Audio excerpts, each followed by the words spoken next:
स्वागत है एक बार फिर से आप सभी का R study CTET point YouTube channel पे।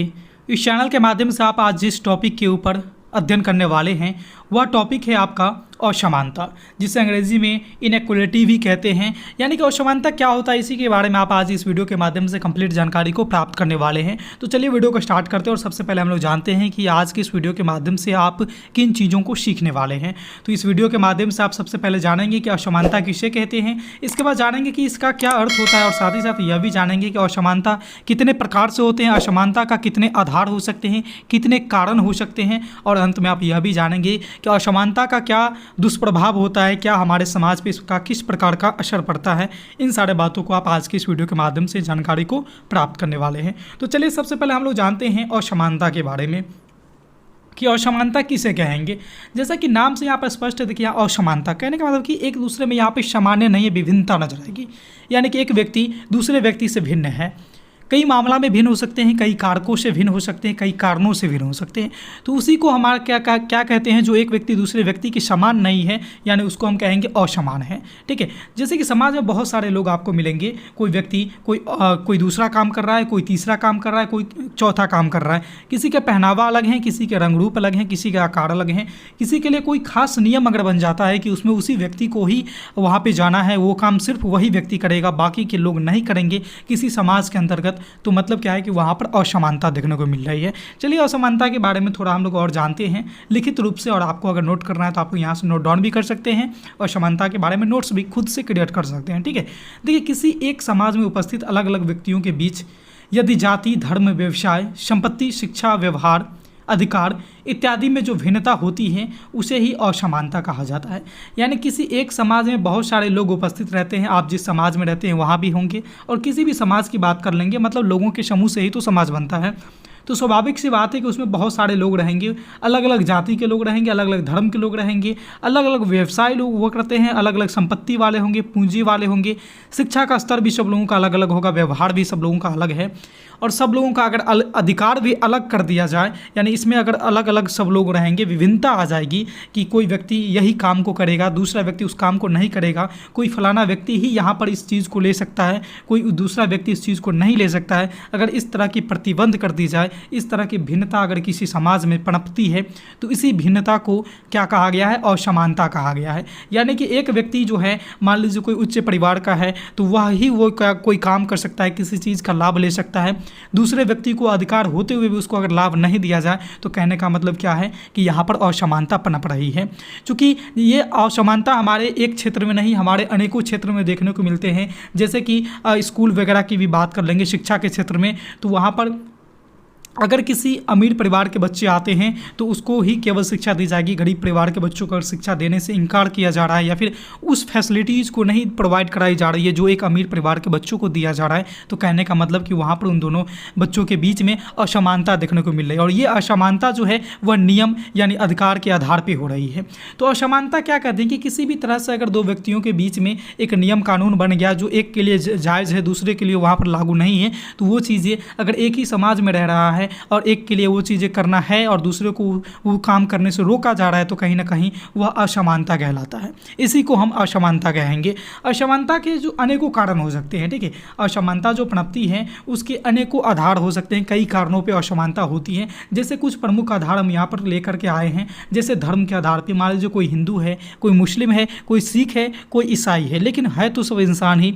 तो इंसान की जो मानवीय आवश्यकता होती है कुछ, जैसे कि रोटी, कपड़ा, मकान, शिक्षा, चिकित्सा, ये सारे कुछ मूलभूत आवश्यकताएं हैं। इसमें अगर ये कहा जाए कि केवल हिंदू को लोग को ही ये मिलेगा, मुस्लिम को नहीं दिया जाएगा, सिख को दिया जाएगा, ईसाई को नहीं दिया जाएगा, तो कहने का मतलब ये है कि यह जो हमारा इस प्रकार के जो प्रतिबंध देखने को मिलता है, इसका यही से हमारा क्या पनपती है, यही से हमारा असमानता पनपती है।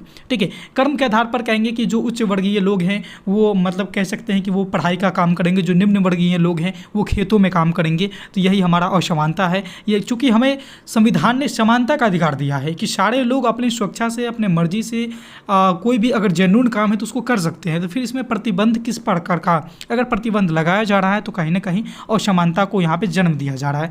जैसे जाति के आधार पर आपने देखा, संपत्ति के आधार पर कोई पूंजीपति वाले लोग हैं तो उसकी कभी कभी आप देखते हैं कि समाज में आजकल भी कभी कभी चलती है कि जो ज़्यादा पूंजीपति वाले लोग हैं तो उनकी वर्चस्व चलती है, वो जैसा कहेंगे वहाँ की सत्ता, यानी कि जो ग्रामीण लोग की जो एक सभा होती है, जो कह सकते हैं कि पंचायत स्तरीय जो सरकार होती है, वो लोग भी उन्हीं को मानते हैं। तो कहने का मतलब क्या है कि वहाँ पे असमानता अभी भी पनप रही है। ठीक है, प्रतिष्ठा के आधार पे किसी को ज़्यादा हक देना, किसी का हक छीन लेना, ये सारी चीज़ें असमानता के आधार बनते हैं।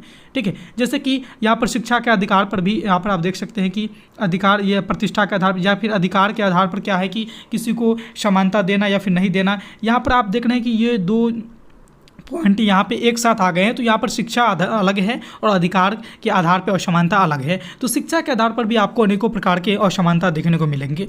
मैंने आपको जैसे एग्जांपल दिया ही था कि कोई अगर पूंजीपति परिवार से बच्चा आ रहा है तो उसको अलग प्रकार के शिक्षा दी जाती है, एक ही स्कूल में, एक ही समाज में, तो फिर ये असमानता के आधार बनती है। तो आपने देखा कि असमानता कई आधार पर हो सकते हैं, कई कारणों से असमानता पनपती है। तो आपने इस चीज़ को समझ लिया होगा कि आखिर असमानता पनपने का कौन कौन से आधार है, कौन कौन से कारण होते हैं। अब हम लोग बात करते हैं असमानता के बारे में कुछ और, कि इस प्रकार से हम डायरेक्ट कह सकते हैं निचोड़ के रूप में कि यदि समाज अपने मूल्यों के तहत ऊंच नीच का क्रम बना ले और उसके आधार पर दो व्यक्तियों के बीच उसके अधिकार एवं प्रतिष्ठा के आधार पर अंतर कर दे तो वह सामाजिक असमानता की श्रेणी में आएगी। चूँकि समाज में प्रत्येक व्यक्ति के लिए एक नियम होना चाहिए, एक कानून होना चाहिए, जो राजा के लिए वही रंग के लिए होना चाहिए, जो अमीर के लिए वही गरीब के लिए होना चाहिए। अगर इसमें किसी प्रकार के समाज के लोग अपने मर्जी से ऊंच नीच के क्रम बना लेते हैं और एक व्यवस्था बना लेते हैं कि इसमें केवल उच्च लोग ही रहेंगे, इसमें केवल गरीब लोग ही रहेंगे, ये काम सिर्फ गरीब लोग ही करेंगे, ये काम सिर्फ उच्च लोग ही करेंगे, ये अधिकार उनका है ही नहीं, तो इस प्रकार की जो क्रियाकलापें हैं वह असमानता की श्रेणी में आएंगी। ठीक है, तो आई होप कि आपको असमानता समझ में आ गई होगी कि ये आखिर होता क्या है। अब हम लोग बात करते हैं कि असमानता कितने प्रकार के होते हैं। तो आप पाएंगे कि असमानता जो होती है, दो व्यक्तियों के बीच जो असमानता मिलती है वह दो प्रकार से होते हैं। एक आते हैं आपके प्राकृतिक असमानता और दूसरे आते हैं सामाजिक असमानता। प्राकृतिक में क्या होता है कि जैसे मान लीजिए कोई व्यक्ति स्वस्थ जन्म लेता है, कोई व्यक्ति विकलांग जन्म लेता है, तो फिर भी वहाँ पर एक व्यक्ति दूसरे व्यक्ति से भिन्न है, एक व्यक्ति वो काम नहीं कर पाएगा जो एक दूसरा व्यक्ति कर सकता है क्या। तो ये चीज़ें ऑटोमेटिक हुई, यानी प्राकृतिक रूप से हुई। तो ये सारे जो विभिन्नता आई और समानता आई, ये आपके प्राकृतिक असमानता कहलाएंगी। जैसे जैविक बनावट, यानी जीवों के शरीर, जैसे हम और आप कि शरीर में जो किसी प्रकार की बनावट में त्रुटि है या फिर कोई विशेषता है जो एक व्यक्ति को दूसरे व्यक्ति से भिन्न बनाता है, अलग बनाता है, तो इस प्रकार की भिन्नता हमारे प्राकृतिक असमानता के अंतर्गत आएगी। वही अगर हम बात करेंगे कि एक ही समाज में सारे लोग फिट हैं, ठीक है, सारे लोग एक जैसे हैं, किसी में किसी प्रकार की शारीरिक डिसेबिलिटी नहीं है, और फिर भी उसमें कहा गया कि ये व्यक्ति यानी किसी का नाम राम है, किसी का नाम श्याम है, तो कहा गया कि राम इस काम को करेगा, श्याम इस काम को नहीं करेगा, इसका अधिकार उसको नहीं दिया जाता है। तो कहने का मतलब क्या है कि ये जो आपका असमानता का कारण बना है, ये आपके सामाजिक स्तर की असमानता है। समाज के लोगों के द्वारा ये निर्धारित किया गया है कि यह काम सिर्फ राम के लिए है और यह काम श्याम करेगा। ठीक है, तो कहने का मतलब यह है कि इस प्रकार की जो असमानता पनपती है वो सामाजिक स्तर से असमानता पनपती है, इसीलिए इसका नाम दिया गया है सामाजिक असमानता। तो असमानता आपने दो प्रकार का देखा, एक प्राकृतिक और दूसरा असमानता। प्राकृतिक कैसे होती है उसको मैंने समझा दिया, और आपने ये जो सामाजिक असमानता होती है इसको भी आपने समझ लिया। आई होप कि आपको यहाँ तक हर चीज़ क्लियर है। आगे बढ़ते इस टॉपिक में और जानते हैं हम लोग असमानता के क्या क्या दुष्प्रभाव हो सकते हैं। किसी बच्चे के ऊपर अगर असमानता का ये सब चीज़ देखने को मिले या फिर किसी व्यक्ति के साथ इस प्रकार के असमानता का व्यवहार किया जाए तो उस पर किस प्रकार के दुष्प्रभाव पड़ेंगे, चलिए इस पर एक नज़र हम लोग डालते हैं। जैसे असमानता के कारण किसी व्यक्ति, कोई भी व्यक्ति हो, हम हो, आप हो, या फिर कोई भी व्यक्ति हो, वो अपने आप को हीन महसूस करेगा।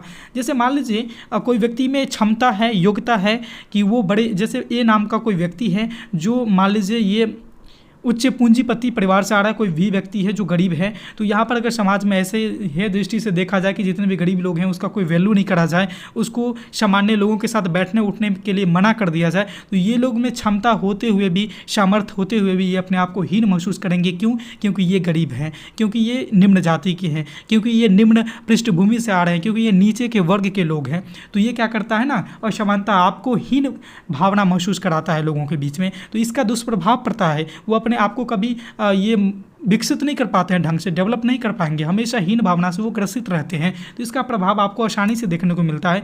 जैसे किसी मनुष्य को उसके मूलभूत अधिकारों से वंचित किया जा सकता है, किसके द्वारा? तो असमानता के द्वारा। असमानता क्या होता है ना कि उसके जो मूल अधिकार हैं उसको भी उससे छीन लिया जाता है, ठीक है, और उसका अधिकार कोई अन्य व्यक्ति उठा लेते हैं। तो ये असमानता के कारण ये चीज़ें आपको देखने को मिलता है।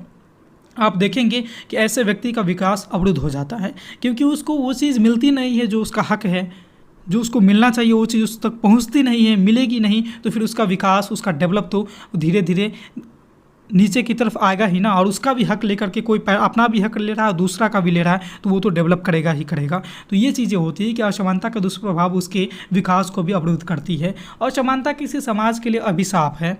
कहने का मतलब क्या है कि ये अभिशाप है, क्योंकि इसमें निम्न वर्गों के लोगों को आगे बढ़ने से रोका जाता है। निम्न वर्गों कहने का मतलब हमारा यहाँ पर सिर्फ निम्न वर्ग के जाति की बात नहीं हो रही है।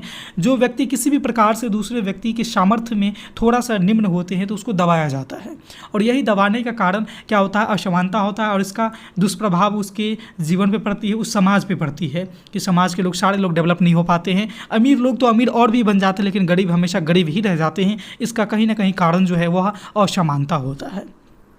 तो इस प्रकार के चीज़ों को दूर करनी चाहिए। अगर समाज के सभी लोगों को एक पीढ़ी के मतलब कि पीढ़ी कहने का मेरा मतलब ये है कि एक साथ अगर सभी लोगों का एक जैसा विकास अगर देखना चाहते हैं तो असमानता को हमें दूर करनी चाहिए। हालांकि इसके अगले वाले वीडियो में मैं आपको समानता के बारे में बताऊंगा। तो इस वीडियो में मैंने आपको असमानता के बारे में बताया कि असमानता क्या होते हैं, उसके आधार कौन कौन से होते हैं, कितने प्रकार के होते हैं, और असमानता का क्या प्रभाव पड़ सकता है हमारे जीवन पे, तो हमारे समाज पे। आपने इन सारे बातों को एकदम अच्छे से जानकारी को प्राप्त किया। मुझे उम्मीद है कि यह वीडियो आपको अच्छे से समझ में आ गई होगी। वीडियो कैसी लगी आप हमें कमेंट के माध्यम से ज़रूर बताइएगा। अपना फीडबैक देना बिल्कुल नहीं भूलेंगे कमेंट के माध्यम से। और हाँ, अगर हमारे चैनल पर पहली बार अगर आप आए हैं तो चैनल को सब्सक्राइब करके बेल वाले आइकन को प्रेस करना भी ना भूलेंगे, क्योंकि जब कभी भी इसी तरह के और भी रोचक, इंटरेस्टिंग और आपके लिए उपयोगी वीडियो मैं जब भी अपलोड करूं तो इसका नोटिफिकेशन आप तक सबसे पहले पहुंच जाए, इसके लिए बेल वाले आइकन को जरूर ही प्रेस कर लीजिएगा। इस वीडियो में इतना ही था, फिर मिलते हैं अगले वीडियो में नए टॉपिक के साथ। तब तक के लिए देखते रहिए हमारे channel RK study CTET point को। धन्यवाद।